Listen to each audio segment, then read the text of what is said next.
بسم الله الرحمن الرحيم. الحمد لله رب العالمين وصلى الله على سيدنا محمد وعلى آله وصحبه أجمعين وبعد. Thanks Najat for this meeting or this interview with these wonderful people in Germany. So that I hope everybody's fine in this difficult situation.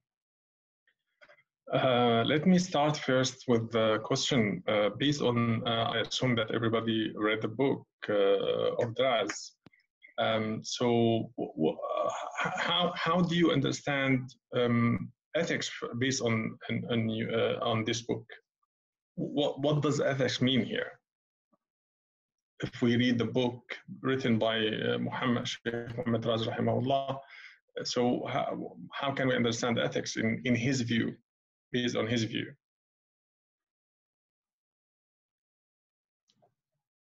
Doctor, anybody would like to comment? You want us to talk, or you want to do like? No. I would like to listen from somebody, and then I will build on this in my discussion. Okay, but not everyone has read the book, unfortunately. So we're still in the process of reading it. Okay, those who read nobody read the book? We read like the first chapter so far. But no. Okay, so just a general idea, it can be useful if somebody would like to act based on his understanding or her understanding of what he or she read till now. Apart from the book, when we say that ethics, when we talk about ethics, what do you understand from ethics? Anyone wants to say something?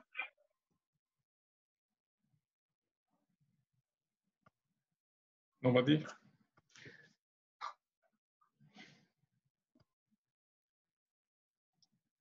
So, but do we have the same understanding of ethics? This is the purpose behind the question. So when we say ethics, do we understand the same meaning, or we have different opinions or conceptions? Okay, Alpha. So good behaviors, ethics, the way of choose the right and wrong. Okay, good. Any other opinions? Okay, so anyway, so when it's not clear, you know, when we read Draz, he doesn't define the concept itself, but it's clear from what he is doing in this book that his conception of ethics is a modern one. So we can differentiate here between two meanings of ethics. There is a huge discussion about the difference between ethics and moral. Do they have the same meaning, or there's difference between them? Which one is for practical and which one is for the theoretical aspects? I'm not going to get in all these discussions and details. But there is no agreement on the definitions and the difference, if there is a difference between the two keywords, ethics and moral. But in general, we can speak about two key meanings. The classical understanding or concept of ethics and the modern one. So for the classical one, we mean by ethics in the classical works, especially Islamic works and the Greek works at the same time, we mean by ethics the state of the self, the state of the self.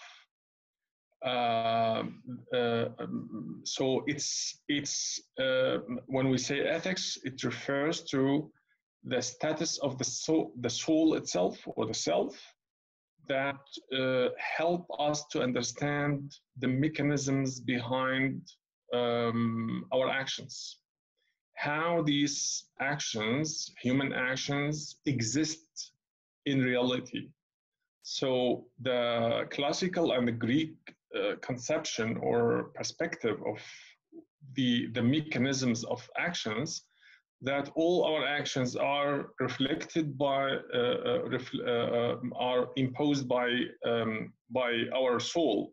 So all what we do is the result of the soul power. So, and the soul or the self or the psyche, in the Greek philosophy, there is no difference between psyche and soul.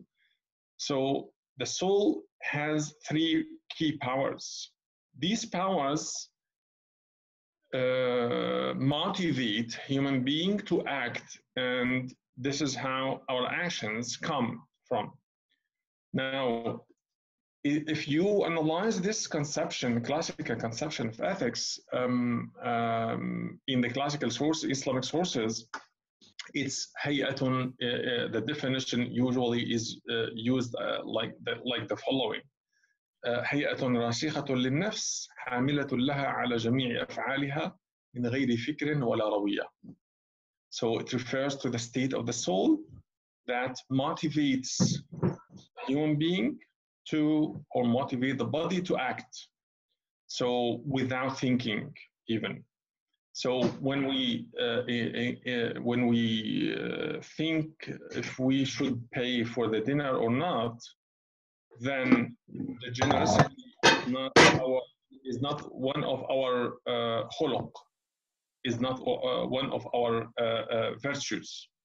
Because if you are generous, then you will pay directly, automatically, without thinking. If you think, then this is not a khuluq, this is a takhalluq. So it's a kind of, performing or being a virtuous person, but it's the generosity. Generosity is not one of your virtues, because it should come without thinking. This was the classical conception of ethics. But when we come to the modern times, we have a different conception of ethics. If the classical one was a kind of descriptive one, so the modern concept of ethics is a normative one. So it's like what somebody said here. It's a kind of it's a theory of knowing what's right and what's wrong.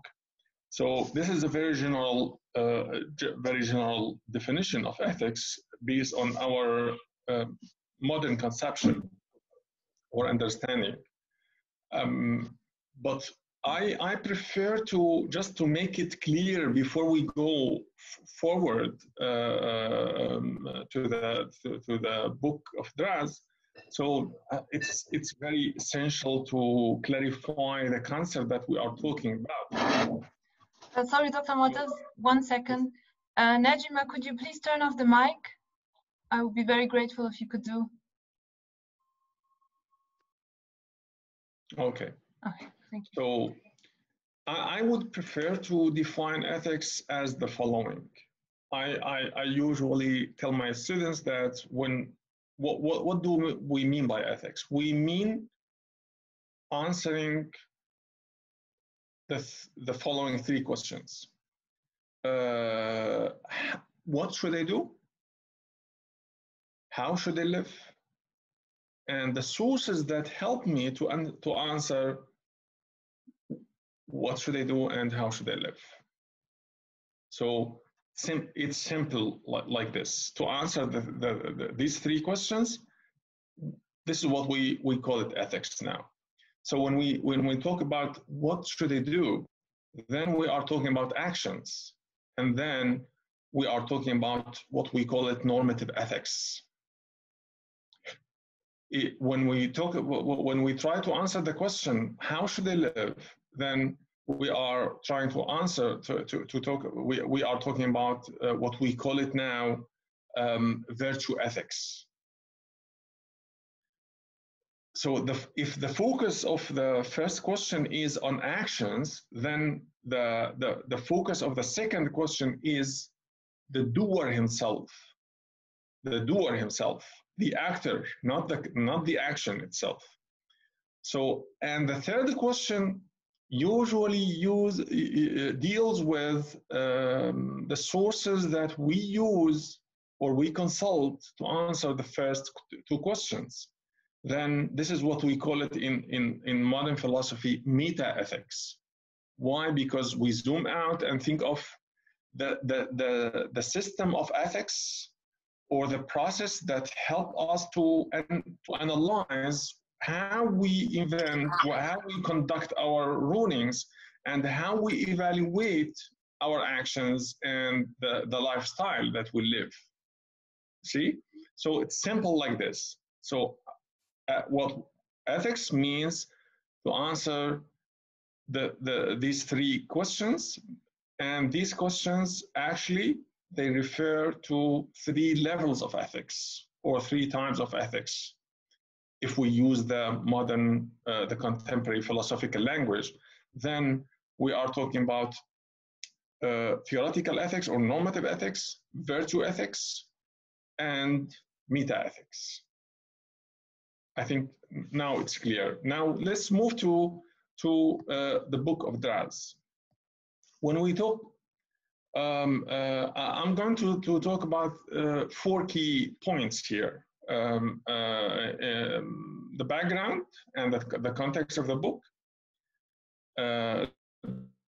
Quranic text, Draz's approach, and critical points on his work. Now let's start with the first point about the background and the context of writing this book.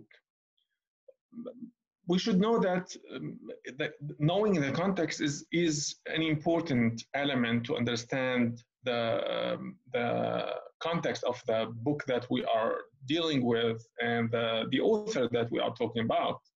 So when we talk about the book of Draz, Dastur al-Akhlaq في القرآن, as it was translated into Arabic, or the moral word of the Quran, as it was translated into English, because the original copy of the book, it was written in French, because Draz wrote this book as part of, as his PhD thesis in France, in Paris, under the supervision of Massinian, Louis Massinian, the famous Orientalist Louis Massinian.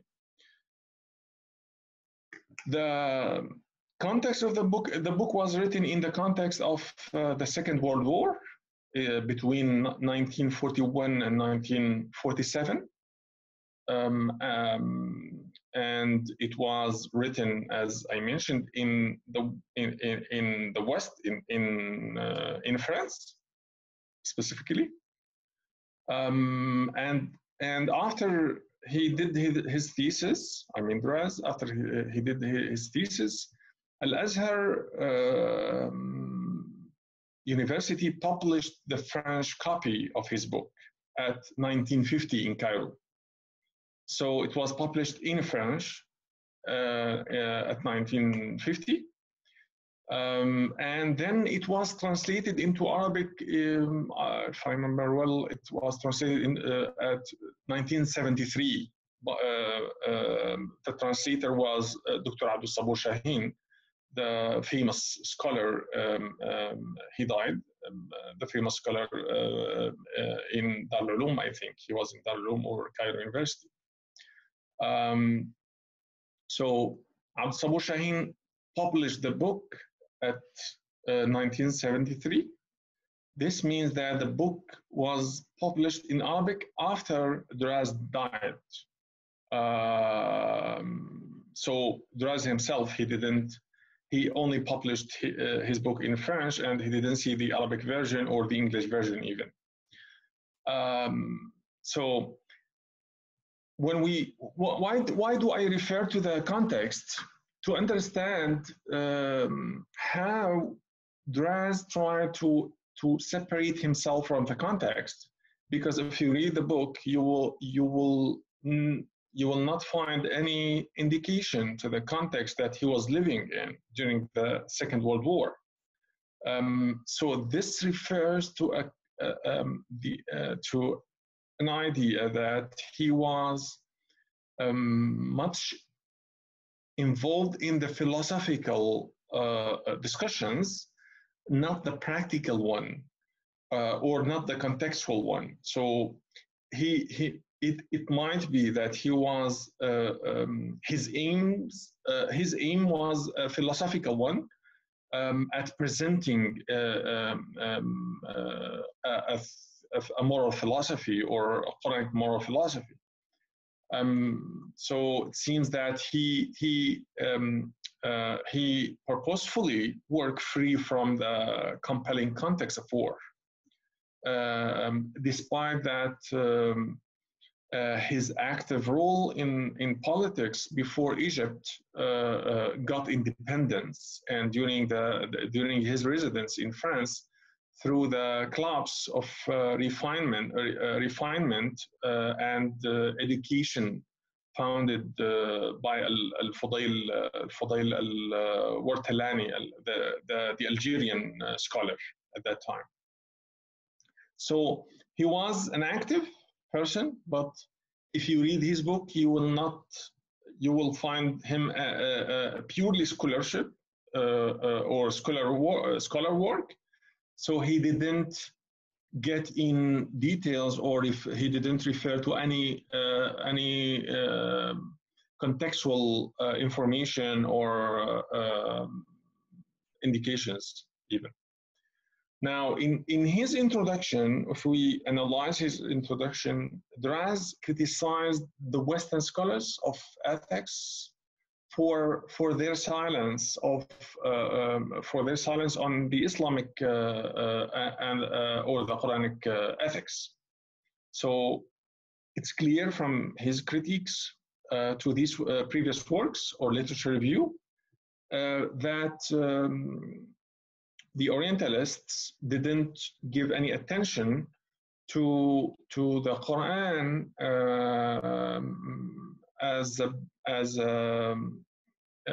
or to any ethical dimensions in the Quran.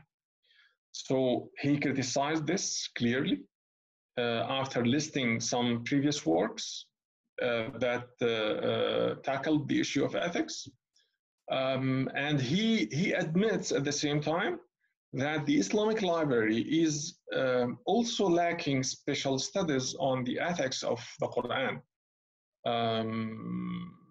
So this means that he's criticizing the Western scholarship and the Islamic scholarship at the same time, that both they lacked the intensive discussion or studies on Quranic ethics. So this means that he's saying that there is a gap here, and I'm going to fill it. So this was his contribution. So now, to understand what he's saying, we need to know that in the Islamic library, the Islamic tradition, we have the major genres of classical ethical writings in the Islamic tradition were either philosophical in nature, influenced by Greek philosophy, or practical advice, نصائح عملية, mainly addressing young people.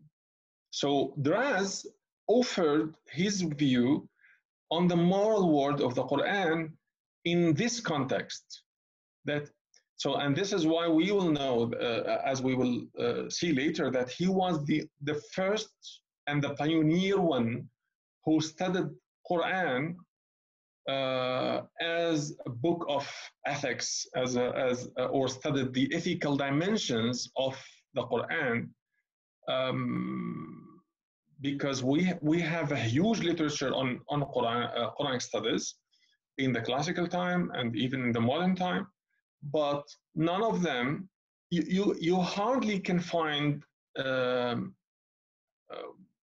one tafsir, one interpretation, Quranic interpretation or Quranic commentary that addresses or focuses on the ethical dimensions of the text.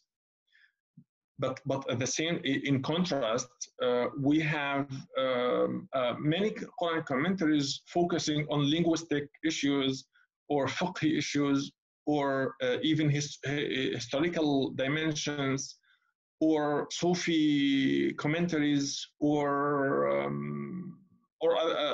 other disciplines. But we hardly find a commentary that focuses on the ethical dimensions intensively.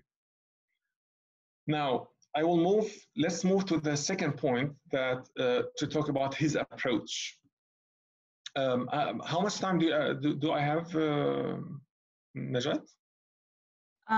You have another 30 minutes, I would say. Okay. And then we That's will fine. start with the questions. Okay.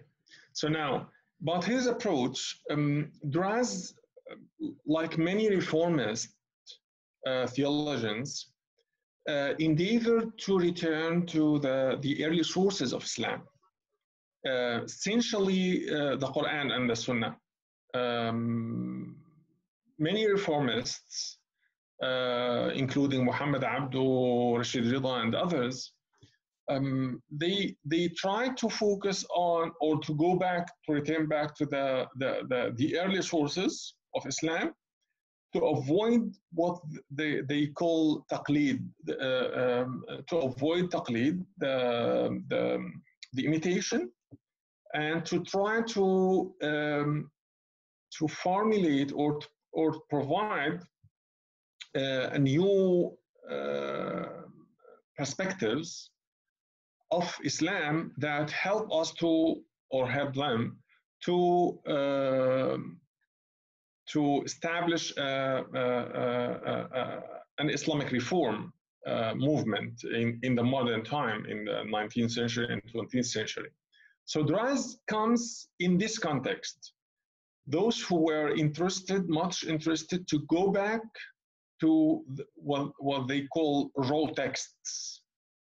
The raw texts, these raw texts are essential to if you have a reform project and you are not satisfied with what's existing in reality or in the tradition even.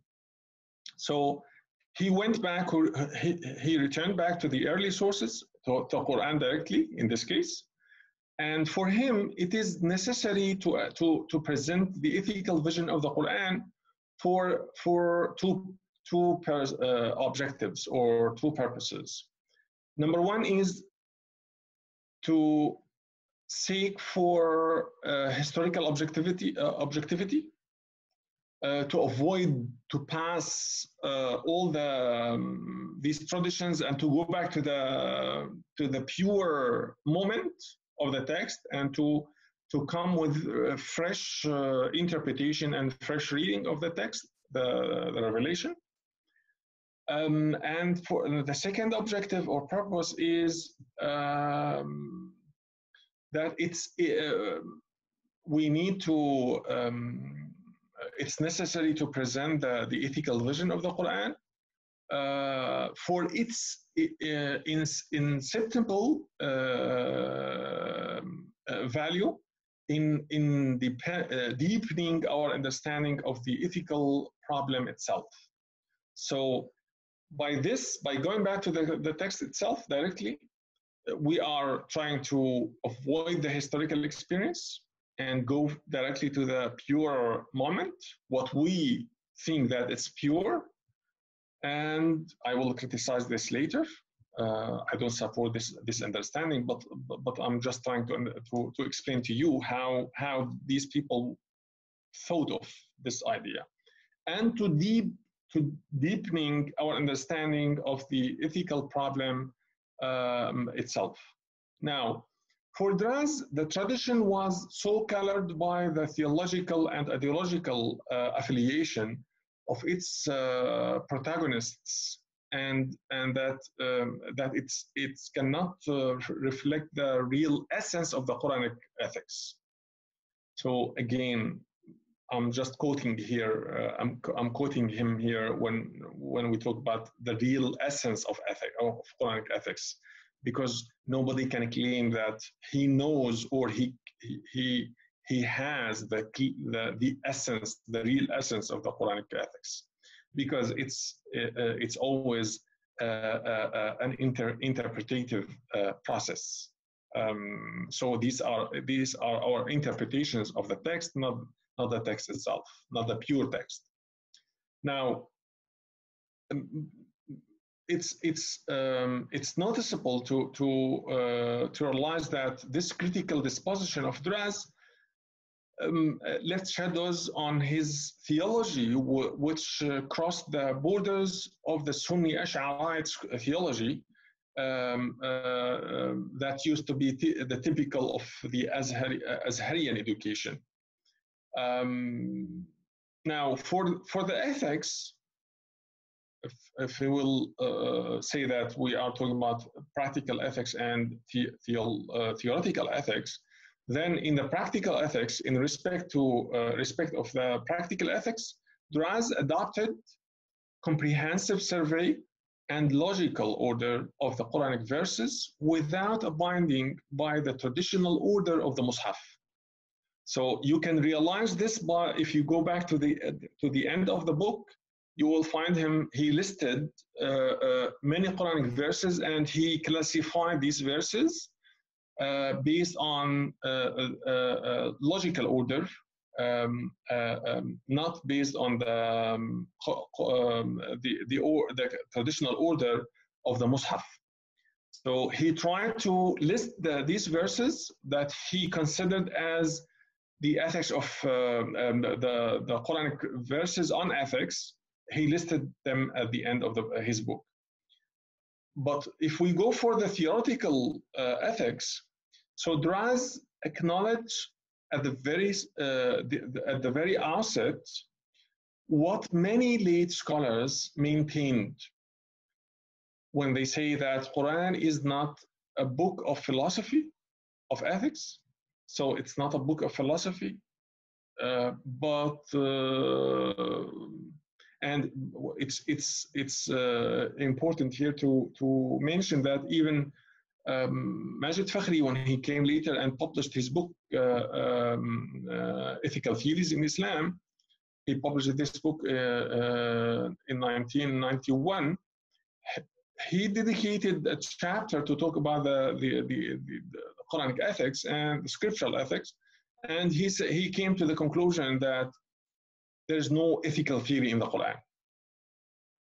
So and it's noticeable that he didn't refer to the work of Draz, and even though that the work of Draz was available in French at that time. Anyway, now, so if there's no, if Draz admits that that the Quran is not a book of philosophy, of ethics, so how can we understand the ethical theory or the moral theory of the Quran, the moral word of the Quran? Well, what did he do in this case? So he said that the Quran includes, although that it's not a book of philosophy, but it includes the necessary foundations and arguments to construct an integral ethical theory. So this is a very important point. So there is foundations and arguments that we can use these arguments and foundations to build a theory, but it's not a book of theory. So when we look at or we seek for the theory in the Quran, so it's not there. It's a kind of, it's a matter of interpretation. It's a matter of building a theory through a hermeneutical framework. It's not a direct one, but it needs to be built. And also the Quran he said that also the Quran may lack a unified system, but it supplies through its argumentative style and discursive structure, all the necessary and sufficient elements to construct this philosophical system. So there is no, there's no clear or direct moral system in the Quran, but we need to derive this system. We believe that it's there. We can build this system, and it's there in the context, but we have to discover it or to explore it, or to theorize it. You know, so sometimes I prefer using my expression here. There's a theory, but there's no theorization. You see, so we can talk about a theory behind the text or in the text, but this theory needs to be theorized. So this is what we are talking about here, and and Draz is one of the very excellent examples to build a theoretical or a theory, Quranic theory on ethics. Now, it's clear from his book that he started from the modern ethical discussions and thinking as a foundation for the epistemological framework of his study. So he takes the philosophical questions as a starting point for examining the Quran and inducing his ethical philosophy in comparison with the Western modern ethical schools and theories in particular. So Draz has availed himself of many modern ethical theories. In this context, I think it's important to notice in his CV or in his biography that he studied philosophy in France. So at the time that he was writing his PhD thesis, he studied philosophy for 4 years to get a degree in philosophy at the same time. So I don't remember in which university, maybe in Sorbonne or somewhere else. I don't remember exactly now. So he studied philosophy and he tried to understand the philosophical discussions at that time. And then to raise these questions and try to find their answers, or to involve the Quran in these discussions and to find their answers. So he started from the modern ethical discussions or questions or problems, and then went back to the Quran to ask the Quran these questions and to find their answers. So we mainly can realize that Kantian philosophy has a great role in his book, and it's not. It's clear that in his discussion that he was involved so much in Kantian philosophy, moral philosophy, and at the same time he criticized Kant many times in the book. Why did he choose Kant, and why Kant not a more modern ethical theories? This is another discussion. To save some time, I will skip this point to move to the third point about the Draz's hermeneutics of the Quranic text.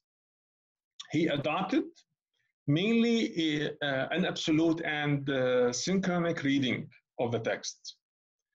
So it's clear from his analysis of the Quran that Quran is a universal and absolute. It's free from the limitation of time and space. So it's mutlaq. So he dealt with the Quranic text as a mutlaq, as a transcendental text. He didn't limit the text to the context that it was revealed or it was or it was interpreted.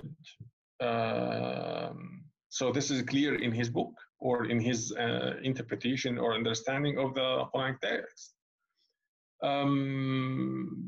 In comparison, in contrast with other scholars, contemporary scholars, I mean, so we will find many of them dealt with the Quran or try to revisit the Quranic principles in the light of or in comparison to the ethics of the pre-Islamic Arabs or Judaism or Christianity, but Dras avoided all these directions or approaches to deal with the text as an absolute and universal text, without comparing it with any other religion or any religious text or any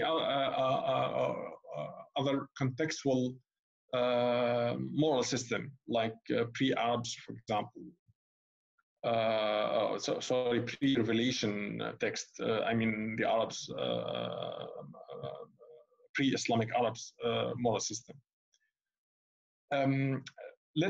Let's talk about the key points of his moral theory in this book. So he came to the conclusion, based on his analysis, he came to the conclusion that the ethical theory of the Quran is or contains 5 principles: obligation, responsibility, sanction, effort, and intention, an-niyya. Now, each of these principles consists of a set of ethical questions and problems on which philosophers differed. And it's clear when you read the chapters, you will find him in each chapter much involved in the contemporary philosophical discussions, and he tries to get the Quranic answers, the Quranic answer of these questions or problems that were raised in the Western moral philosophy at that time. Now, we can select some key and main questions that he addressed in his book. One of these key questions or key main questions that he addressed is the question if the Quranic ethics is religious or not.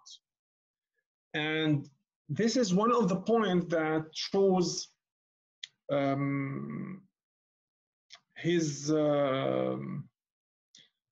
involvement in the Western moral philosophy, because sometimes it's really difficult to understand what for Arabs, for example, when I taught this course in Arabic for Arabic students.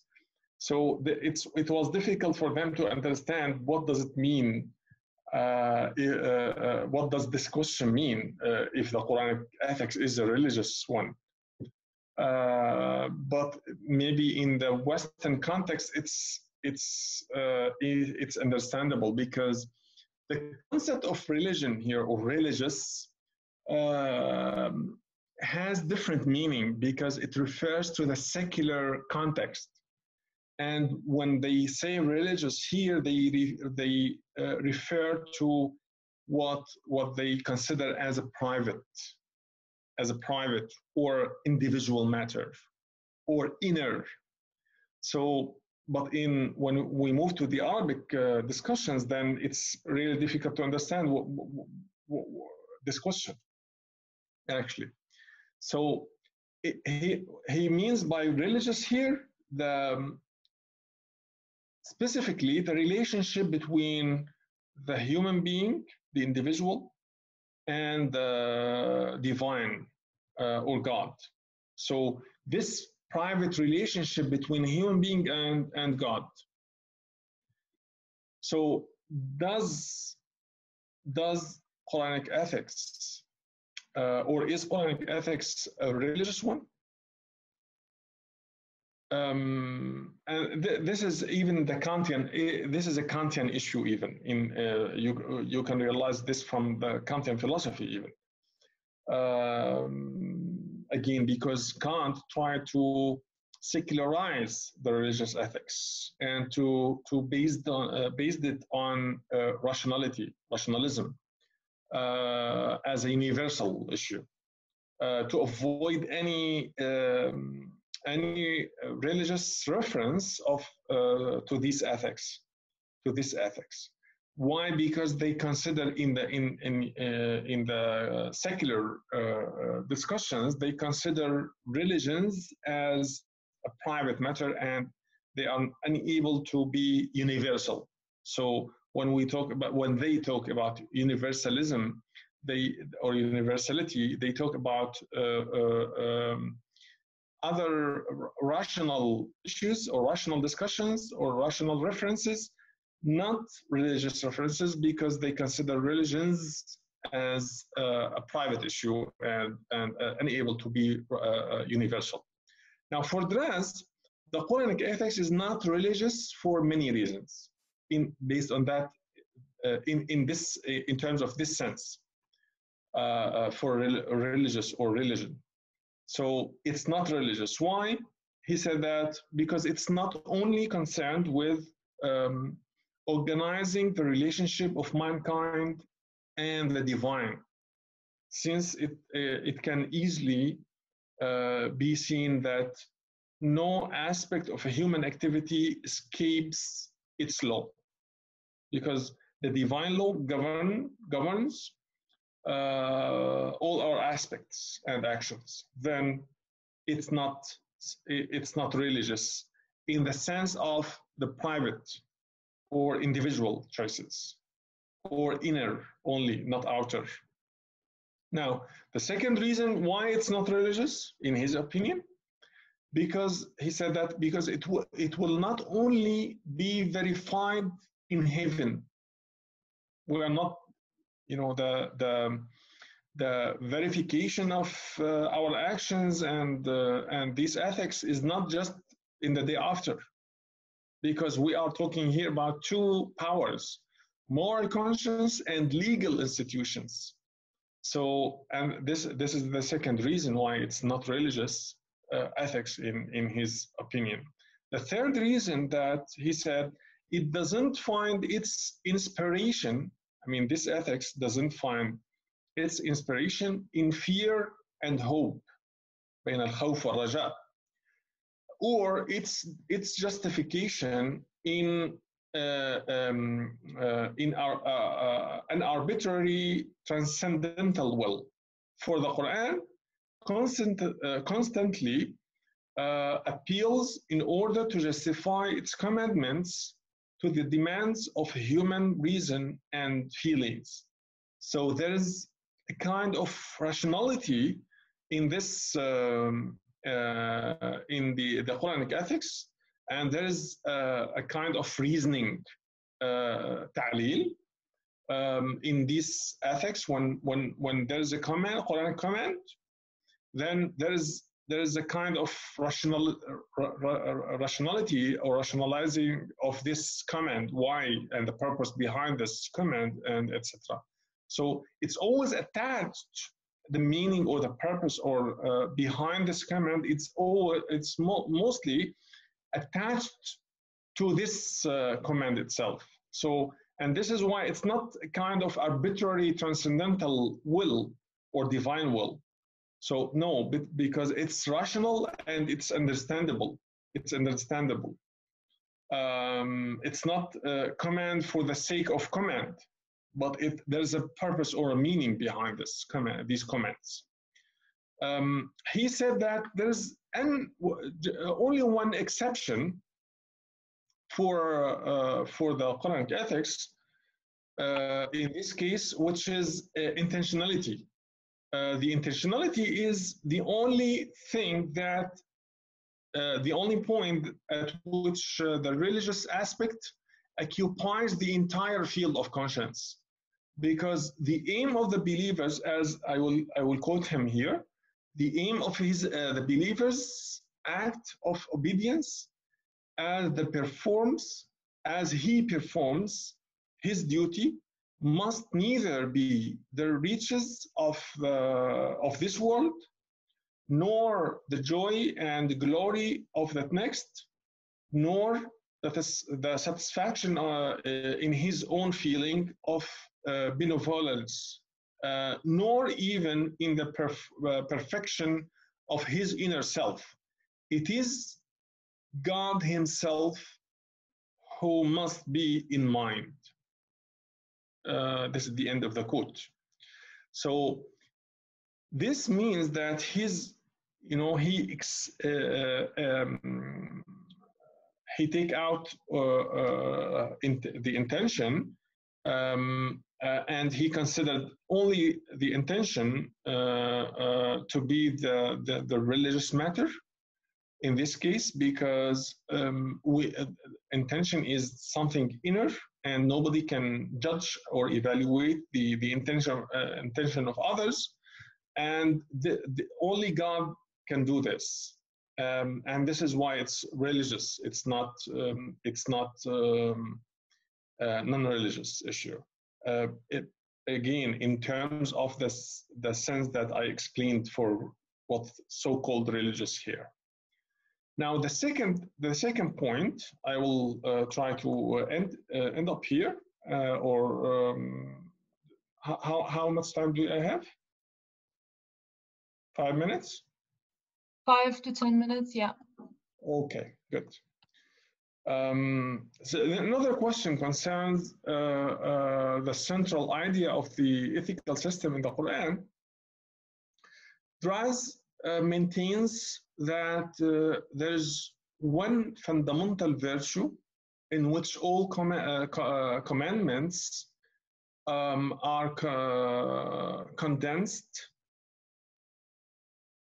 We will find it in the notion of taqwa, or piety.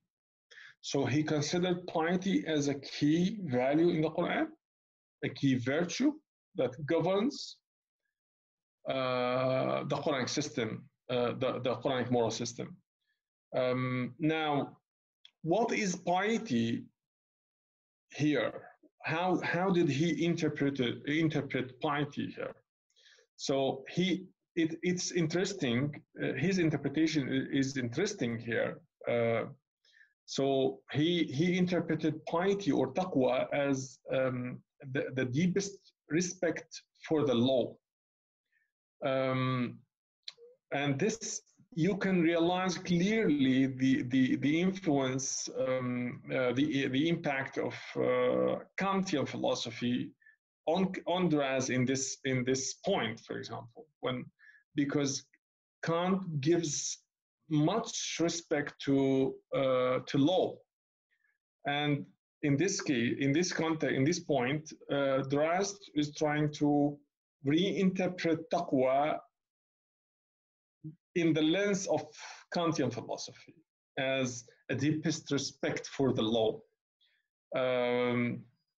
So we are thus brought back to the idea of duty,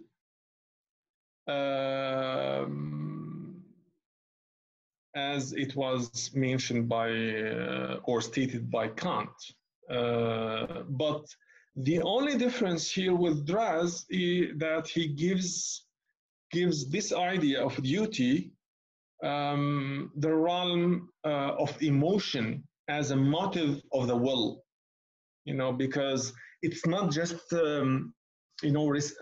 as Kant explained, it's not just respecting the law, even though that if you are not satisfied or convinced by this law, you have to respect the law and to listen to follow it, and then you can question it in the Kantian philosophy. So, but you cannot avoid obeying the law.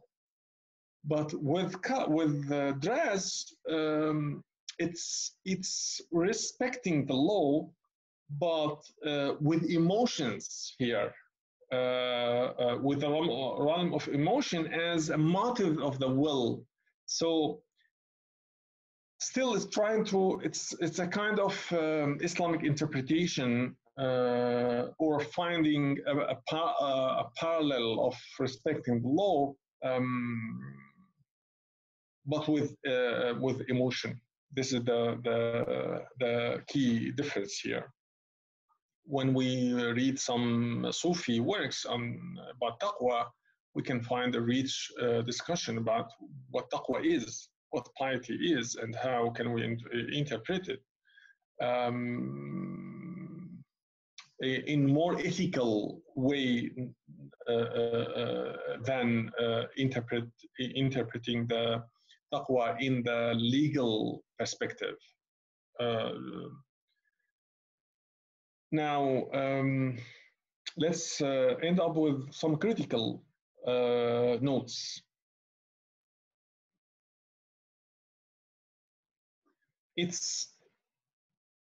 There are many points that can be raised here to criticize his work, Draz's work, but I will just list some of them. One of these critical points is that he overlooked the study of ethical concepts in reliance on a presumed general understanding. So we hardly can find we can hardly find that he gave the concepts, ethical concepts, Quranic ethical concepts, the enough attention or analysis. And the second point here is that, which is essential point, the way that he dealt with the Quranic text. How did he interpret these Quranic verses in his work? Draz takes for granted the premise that the Quranic text is inherently lucid and decisive in portraying the ethical theory. So this is why he ignored the interpretation heritage, which is very rich and very various. So we have many interpretations, many Quranic commentaries, and they sometimes they have different opinions on the same Quranic verse. So how did he deal with these interpretations? He always provide just one interpretation to these Quranic verses to build his theory. So as it is the only interpretation or understanding that it's available or it can be raised. So he provided general presentation of the Quranic text without analysis, and even this point is very important because it's not it doesn't fit with the Quranic nature, the nature of the Quranic text or the Quranic discourse itself. Why? Because when we deal with the Quranic text and the tradition, the literature of Quranic commentaries, we come to the conclusion that the Quranic text is open for several understanding, and we cannot restrict or reduce this text to only one interpretation to build a theory. So he was supposed to bring the other interpretations and to argue against or with them, with some of them, and to argue against some of them, to build his theory, and that would enrich his discussion, not reducing his discussion. It's the opposite. So if he could do this, that would be much useful to build and to enrich his theory. Some researchers, so those who wrote on his book or commented on his book, criticized Raz for his identification between legislative laws and ethical laws. But personally, I don't support this idea because this critique is as there is a clear understanding between the difference about the difference between law and ethics, or I don't mean fiqh and ethics. I mean I don't mean the state law. So there is no clear understanding till now. It's a controversial issue, and this is what I'm working on. I published some articles on this issue, and I'm still working on this relationship between fiqh and ethics and the difference between them. But we cannot avoid that. We cannot avoid this point, as a controversial point in our critical comment on Draz's work. There are other critical points that can be raised here. One of these points that he overlooked discussing the most controversial rule, such as apostasy, backed by apologetic justification, he presented. So he didn't address this point, and also the way that he dealt with hudud, prescribed punishments. It's interesting, and it can be criticized in this context. He was a kind of apologetic dealing with this issue, which is a controversial issue anyway. So he considered hudud as a universal issue in his point of view. So this is what I have. Let me conclude here by saying that all these critical points that I raised, and more, there are more even, can be raised, doesn't mean that to underestimate his work or the depth of this ethical and philosophical arguments that he provided. And again, he was the pioneer who studied Quranic ethics. And we, in our tradition, we suffered from the lack of Quranic, ethical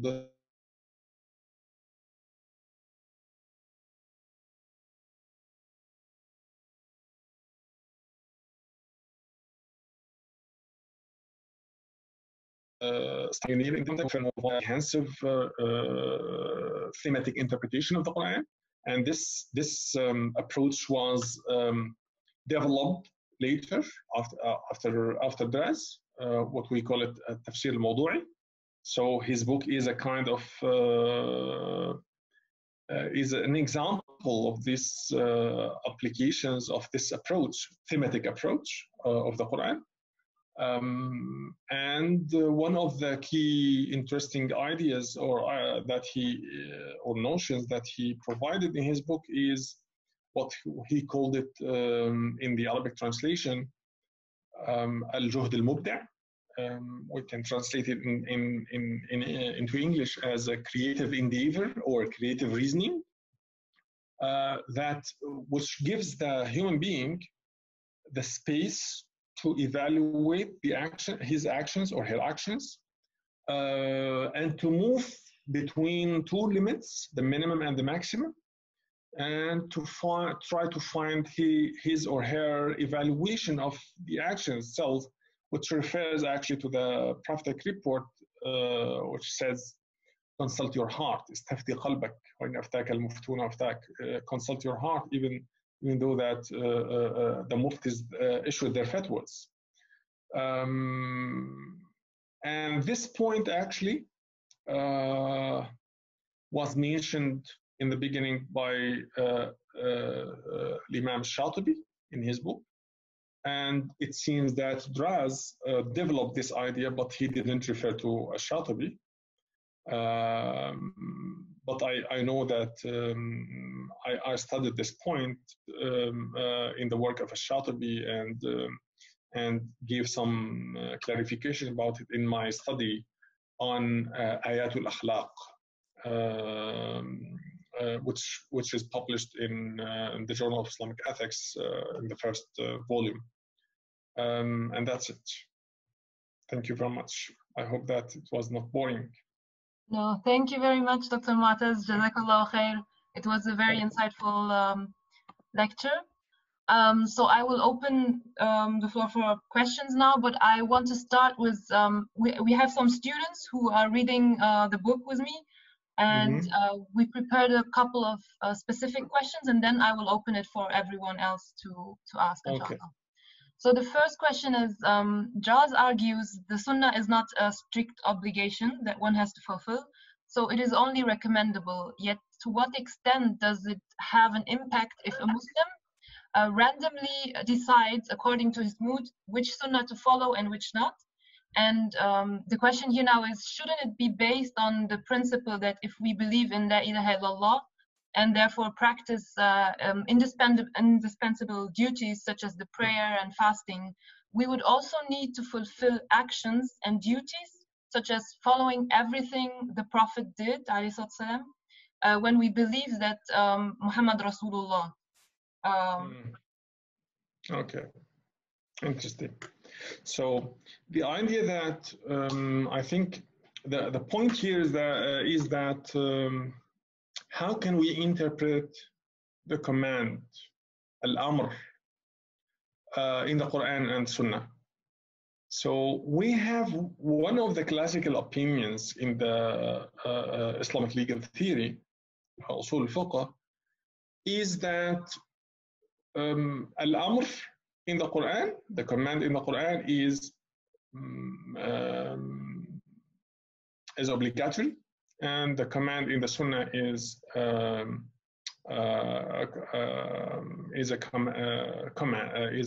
recommended. This is one of the marginal opinions in the classical Islamic legal theory, and even Qaradawi supported this idea in some of his works. So, and it seems that Raz supports this idea even before Qaradawi. So this is a kind of they have some arguments to prove this idea in the classical time. I mean, this is not a new issue. This is what I'm saying. I'm saying that you can find this opinion in the classical literature on usul al-fiqh, Islamic legal theory, that one of these opinions said that we differentiate between the form of command, sighat al-amr. When I say go, for example, this is a form of command, right? So now they differentiated between the meaning of this form based on the source that it was mentioned in. So if it was mentioned in the Quranic text, then it should be an obligation. And if it was mentioned in the Sunnah or the prophetic report, then it means that it refers to the recommended action. Now, how can we be systematic using this or dealing with this? I don't believe that anybody can be systematic dealing with this issue.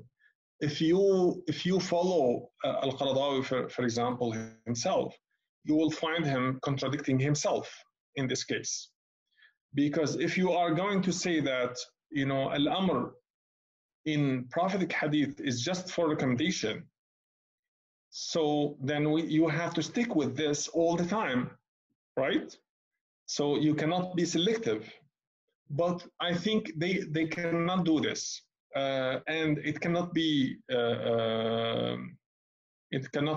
systematic dealing with the hadith. But what's the argument behind this?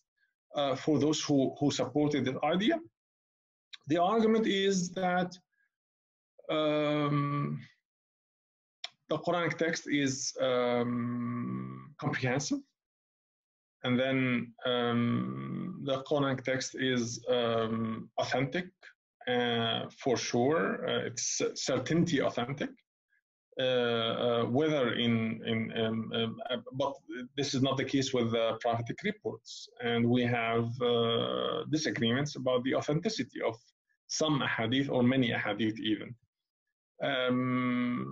And if the Quran is certain, the Sunnah or the prophetic reports are not the same at the same level, then there's a hierarchy here. So Quran comes first, and Quran has the priority over the Hadith, so it's linked also. It's also linked to the interpretation or the conception of the prophetic role, the role of the prophet, peace be upon him. Does he have the capacity of adding or legislating in addition to the Quranic text or not? So even this point is a controversial point in the classical time even. But as for, I don't support this idea. I don't see that if you any of those who support this idea, they are systematic using this idea. But we have to be cautious dealing with the prophetic reports, that when we talk about Sunnah, we are talking about different levels of Sunnah. We are not talking about just one level, and you have to imitate the Prophet, peace be upon him, in all his details, or actions, or deeds, or whatever. So, in what we call Sunnah, in this case, is we are talking about the normative situation or the normative status. So not all the actions, the prophetic actions, has the same.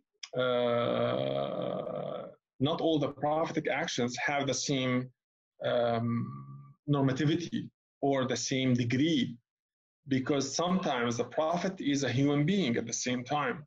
So sometimes he behaved as a human being. So in this case, his actions are purely human actions. So in this case, it's not these actions has not a normative situation, or they cannot be followed as prophetic, but they can. They have the human being label, let's say. So, but the Imam Al-Qarafi, for example, he wrote a book. He was in the 7th century. He wrote a book. It's entitled الإحكام في تمييز الفتاوى عن الأحكام وتصرفات القاضي والإمام. So in this book, he's talking about 3 different roles of the prophet that he played. He played a role as a political leader. In this case, his actions are not always prophetic. It's based on his ijtihad and his context and his evaluation of the circumstances or the actions that were at that time. So what he did in politics, it's not. It has no normativity, normative evaluation for us to be followed. But the other role of the prophet is the prophet, being a prophet. When he tells us about the revelation and the religious matters, in this case, we have to follow him, peace be upon him. So because this is his key mission, to tell us or to explain to us the revelation and the religious matters. But for example, when he talks about the medical issues, for example, this is not one of his mission to teach us medical information, right? So in this case, we are not talking about prophetic information. We are talking about historical or human experience. It was accessible or available at that time. So in this case, we cannot talk about prophetic sunnah, but we can talk about prophetic reports. But these reports, they don't have the same level of the revelation. You see. So now we are talking about the role of mufti, the role of political leader, and the role of judge. Even when he judges, so his judgments are based on evidences, not based on revelation, because at the end the judge should judge based on the available and accessible information, right? Evidences. So the judge cannot judge based on his knowledge. You see? And this is why the Prophet, peace be upon him, stated this clearly in one of his reports when he said that إنكم تختصمون إلي ولعل بعضكم أن يكون ألحن بحجته من بعض فأقضي له على نحو ما أسمع فمن قضيت له من حق أخيه شيئا فلا يأخذه فإنما هي قطعة من النار. So the summary of this report that when I judge based on the evidences. So when if somebody has the if I issued a judgment or evaluated a specific case based on the evidences that are available, then it doesn't mean that this will make halal haram, the permissible as the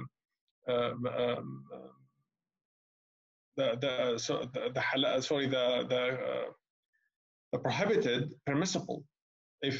Because some people have the right, but they don't have evidences. You see, so there is no necessary or requirement here between having the evidence and having the right, because sometimes you have the right but you don't have evidence to prove or demonstrate your rights, right?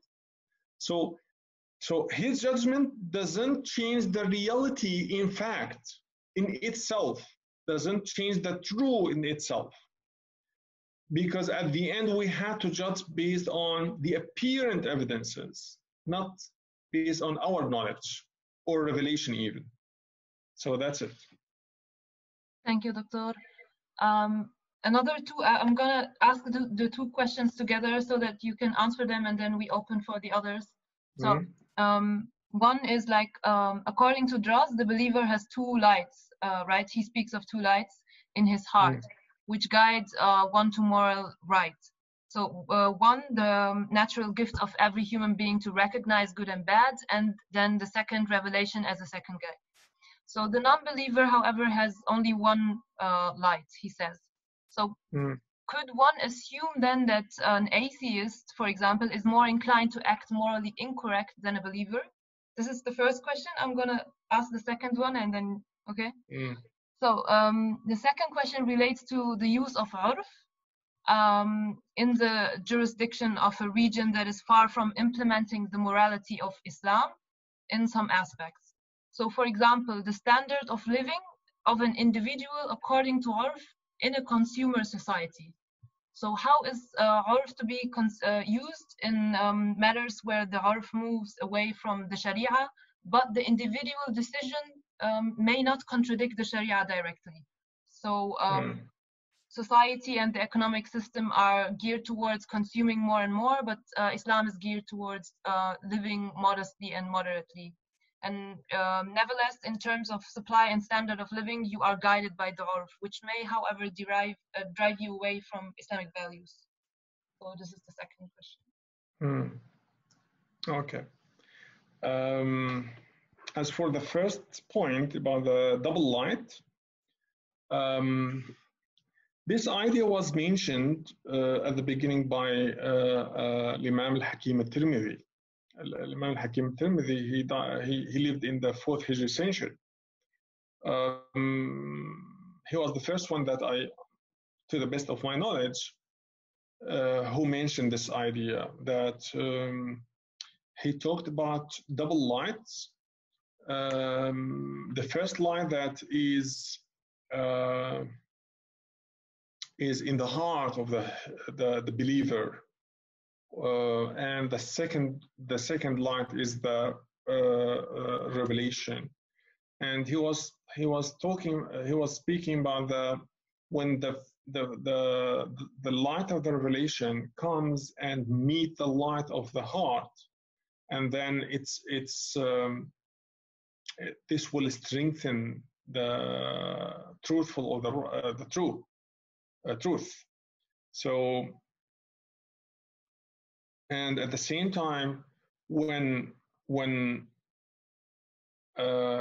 you hear a fake or forgery hadith, and it comes to the heart of the believer, and the light in the heart of the believer doesn't accept this because it's a forgery hadith, and then he will feel the forgery of that hadith because it's not true, based on the knowledge that he has, and at the same time based on the light that he has inside in his soul, or so this was the first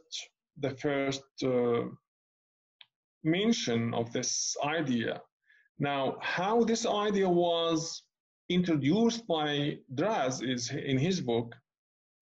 Draz didn't give details about this issue, and this was one of the critiques attributed to his work, because he didn't give enough or sufficient clarification or explanation to this idea, the double light, and how it works. Now, as for your question, does this mean automatically that the unbeliever is more inclined to do wrong things? I don't support this idea. Why? Because even the believers, Al-Hakim al-Tirmidhi, when he was talking about the double light, he was not talking about every believer, you see? Because we have some believers that, they do mistakes and wrong, or most of the time even, So it doesn't mean, at least by Al-Hakim al-Tirmidhi, that each believer, each Muslim has the same light. No, because this light can be strengthened or weakened based on our actions, you see? So it's based on the disposition, inner disposition, al-fitra, in principle. But if you behave in a wrong way, then you will lose this sensitivity, moral sensitivity that you have or you had, in this case, no difference between believer and unbeliever. So now let's assume that there's a believer, there's an unbeliever, and who sticks or she sticks with good things all the time, good actions most of the time, or all the time even. But she or he doesn't believe in God, But he's a very good person in his actions, dealing with people in society, to himself, to his family, and there are some people like this. So does this mean that the sensitivity, the moral sensitivity inside this person will be worse than the moral sensitivity of the Muslim who doesn't practice or perform his duties, religious duties? No. So we even talk about different levels within the Muslim community even. So we are not at the same level. So being just a believer or a Muslim doesn't mean that you will have that moral sensitivity, because your actions will affect this sensitivity, and it will be influenced by your actions. So, and this is why, whether negative or positive, in a positive way or a negative way, see? So in this case, you have and this is why Sufis usually talk about purification, self-purification, to clean the heart and to strengthen the moral sensitivity that that they have, you know. But every human being is able, in principle, has that light. In principle, he has or she has that light in principle, as part of the disposition, al-fitra, that Allah created us with that sensitivity. But now, the context, the education, our choices and the atmosphere that we live in, the culture that we live in or follow, it's many elements, they play a role to strengthen or weakening that light, in the inner light. I hope that I answered the question. About the second point, the second question, that he's talking about urf, which is talking about urf. When Muslim scholars talk about urf, they refer to the urf that where there is no Sharia ruling. So we are not talking about urf versus Sharia. No, we are talking about urf where there is no ruling, there is no contradicting ruling to the Sharia. So now, if, for example, you know, the urf, the social norms in Germany, for example, that drinking wine is something very normal. Can we follow that as part of the urf? No, of course not.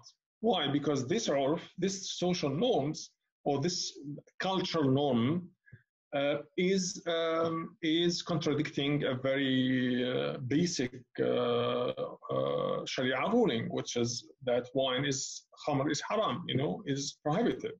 Then we follow the social norms only when when the revelation is silent about that issue, or where the revelation gives a space for this social norms. For example, when we talk about the Quranic text itself, referred to the urf, the social norms, in many contexts, especially in the issues that are related to the divorce or marriage, or, you know, nafaqa, paying money, or spending money, or taking expenses for the family, and etc. So, or even treating the wife, or, you know, or paying her back after divorce, such amount of money. So in all these cases, the Quranic text refers to the urf, clearly stated. The Quran itself gives a space for urf, for social norms here. So we cannot. So the legislation of the urf here, it was given by the Quran itself in these spaces, or in these issues, in these fields. So we cannot avoid this. But it's clear now, where there's contradiction between urf and the text, the revelation, then we will go for the text, the revelation, of course. no question about this. Okay. Thank you, Dr. Motez. Do you have any questions from the audience? If you have, you can ask now.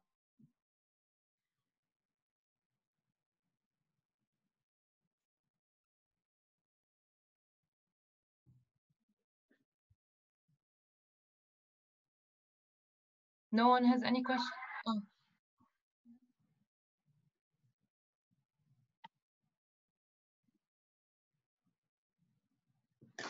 They keep silent. Why? No, there is a question. I just have to translate it, Tanya.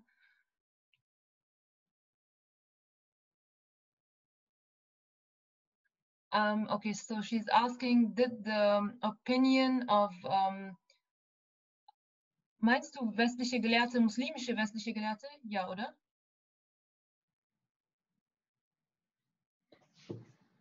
So I'm just going to say, she's asking if the opinion of Western scholars, Western Muslim scholars, has changed regarding that Quran is like an ethical source.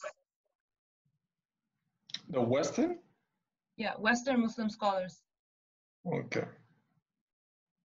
Yes. Now the situation is different. It was changed in the last in the from the second half of the 20th century, actually. So after Draz,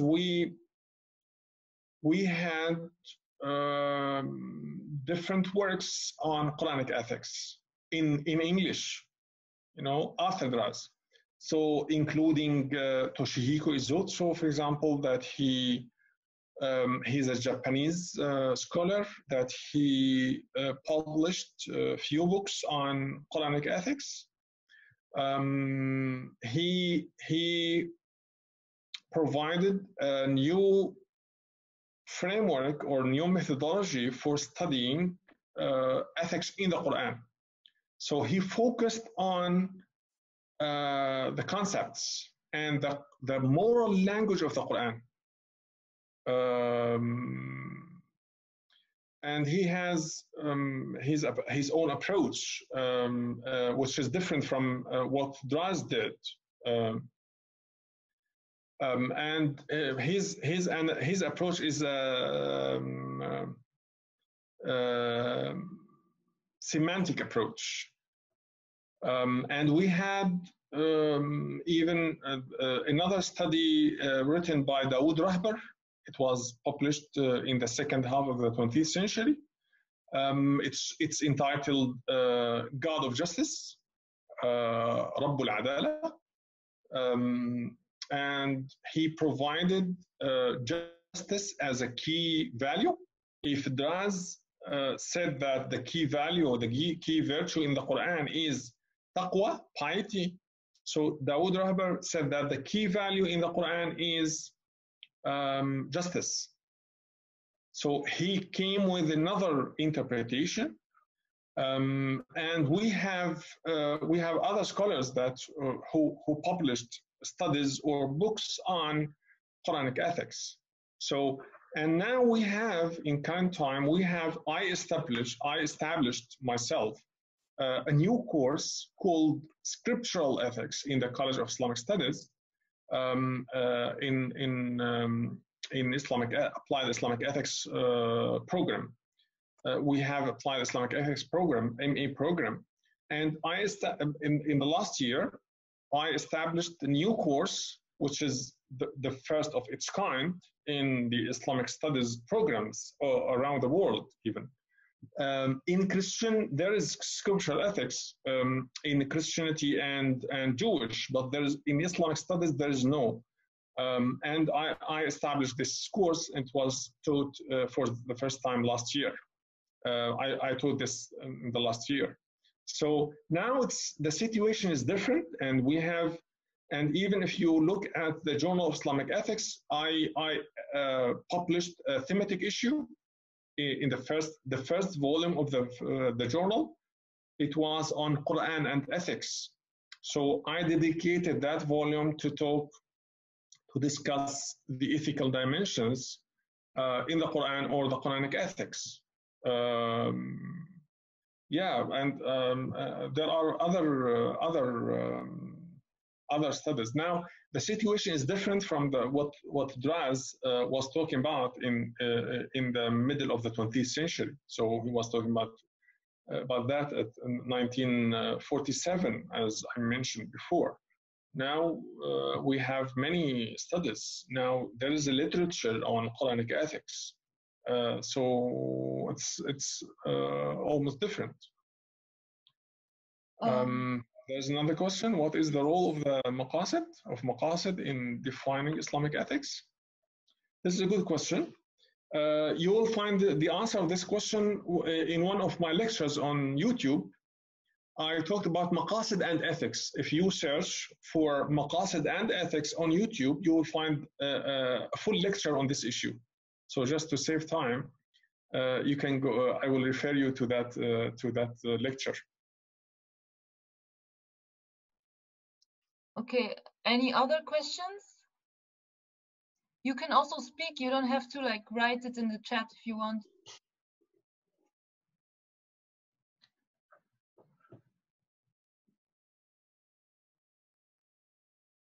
No, it doesn't look like. So we dedicated a summer school in Granada Summer School 2 years ago for this theme, maqasid and ethics. If you try to search on maqasid and ethics on YouTube, you will find different lectures on this topic. Tariq Ramadan, myself, Dr. Muhammad Ghali, and others. So we talked about this theme intensively for a few days in Granada. And especially my lecture on maqasid and ethics, because I give an overview of the methodological dimensions of this issue and how maqasid was conceived and discussed, and what's the link between maqasid and ethics, and how can we move forward. And I gave another lecture, which is available on YouTube even, about the Taha Abdurrahman's approach on maqasid and how he tried to provide a moral approach of maqasid, or a moral interpretation of maqasid, which is very interesting even. I mean, his approach, not my lecture.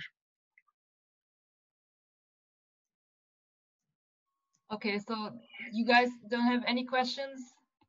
If not, I will just ask one question, but regarding the summer school, I just want to know, will it be running this year?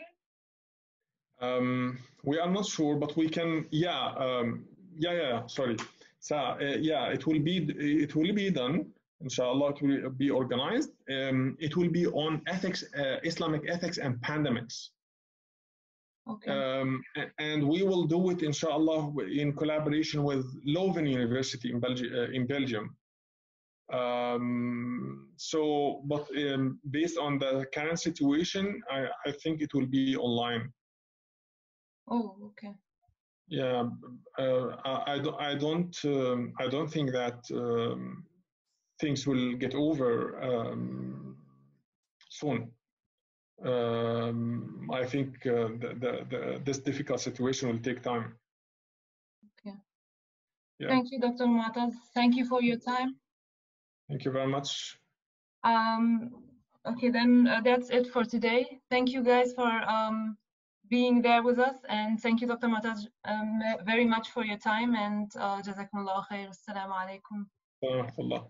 Assalamu.